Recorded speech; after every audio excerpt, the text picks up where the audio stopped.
صلو علی الحبیب صلی اللہ علی محمد صلی اللہ علیہ وسلم۔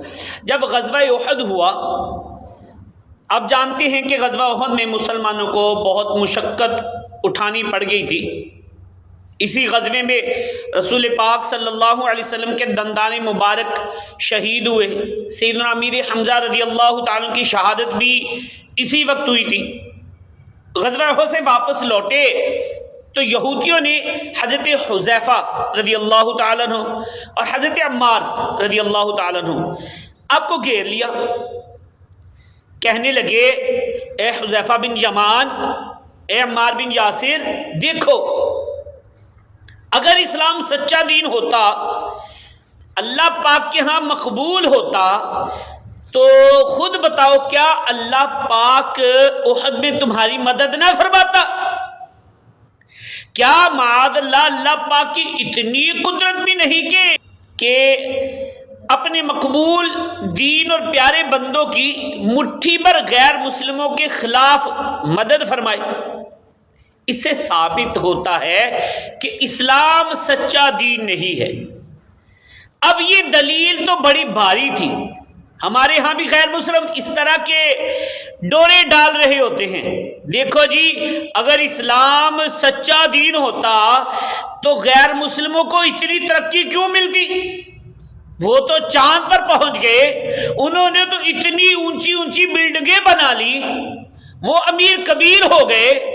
اگر اسلام سچا دین ہوتا تو کیا سب کچھ مسلمانوں کو نہ ملتا؟ ہم میں کمزور ایمان والے لوگ اس چکر میں بہہ جاتے ہیں۔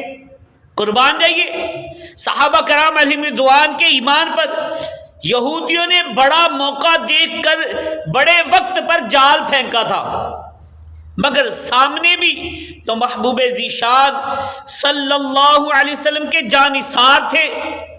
یہودیوں کی اس دلیل پر حضرت عمار بن یاسر رضی اللہ تعالیٰ نے فرمایا، باقی باتیں چھوڑو، تم یہ بتاؤ توراہ شریف کے مطابق وعدہ توڑنا کیسا ہے؟ بولے وعدہ توڑنا تو بہت بری بات ہے، گناہ کا کام ہے۔ حضرت عمار بن یاسر رضی اللہ عنہ نے فرمایا بس پھر میں محمد صلی اللہ علیہ وسلم کے ہاتھ میں ہاتھ دے کر یہ وعدہ کر چکا ہوں کہ مرتے دم تک ایمان سے نہ پھروں گا، اب چاہے کچھ بھی ہو میں ہرگز وعدہ نہیں توڑ سکتا۔ یہودی دم بخود رہ گئے، سمجھ گئے کہ حضرت عمار بن یاسر رضی اللہ تعالیٰ عنہ تو ہاتھ نہیں آئیں گے۔ اب یہ حضرت حذیفہ رضی اللہ تعالیٰ عنہ کی طرف متوجہ ہوئے، کہنے لگے، کہا حذیفہ تم کیا کہتے ہو؟ آپ نے فرمایا، رضیت باللہ ربا وبالاسلام دینا وبمحمد صلی اللہ علیہ وسلم نبیا۔ کہنے لگے میں اللہ پاک کے رب ہونے پر، اسلام کے دین ہونے پر، محمد صلی اللہ علیہ وسلم کے نبی ہونے پر راضی ہوں۔ اب چاہے مشکل آئے، چاہے پریشانی آئے، احد میں مشقت اٹھانی پڑے یا بدر میں فتح ملے، مالداری نصیب ہو یا غربت کی سعادت ملے، میں بس اپنے محبوب صلی اللہ علیہ وسلم کا غلام بن کر ہی رہوں گا۔ یہود نے ان دونوں حضرات ذی وقار کے ایسے عاشقانہ جوابات سنے تو بولے، رب موسیٰ کی قسم تمہارے دلوں نے محمد صلی اللہ علیہ وآلہ وسلم کا جام پی لیا ہے۔ اللہ اکبر، اللہ اکبر، سبحان اللہ۔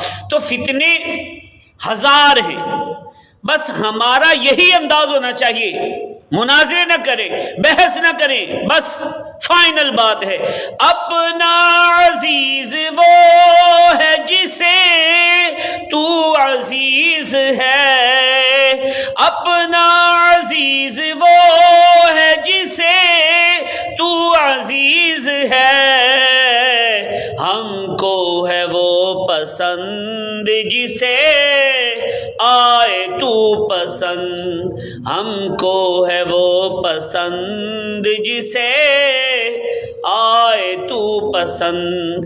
تو اللہ پاک ہمیں عشق کی سلامتی نصیب فرمائے، ایمان پر استقامت نصیب فرمائے، آمین بجاہ النبی الامین صلی اللہ علیہ وآلہ وسلم۔